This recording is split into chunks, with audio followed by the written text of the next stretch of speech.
হাজার টেনশন মাথায় আসুক, আপনি মন থেকে শক্ত থাকবেন, আমার আল্লাহ যা করে তা, আমার আল্লাহ যা করে তা, আমার আল্লাহ যা করে তা।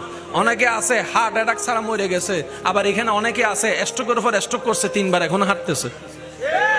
হায়াতের মালিক কে? রিজিকের মালিক কে? ইজ্জত দেওয়ার মালিক কে? সম্পদ দেওয়ার মালিক কে? সুস্থতা দেওয়ার মালিক কে? সব দয়া করার মালিক কে? ওই আল্লাহ আছে না নাই? দেখে কি দেখে না? দিতে পারে কি পারে না? তাহলে বান্দার টেনশন করার কোনো দরকার, শুধু বান্দার বলতে হবে আমার আল্লাহ আছে, আমার আল্লাহ। এই কথাটা একটু মাথায় রাখবেন, আমার আল্লাহ। সবাই একটু জোরে বলেন আমার আল্লাহ। ইমানদার ভাইয়েরা, মনের শক্তি, মানসিক শক্তি, শারীরিক শক্তি, আর একটা হচ্ছে ইমানি শক্তি। কি শক্তি?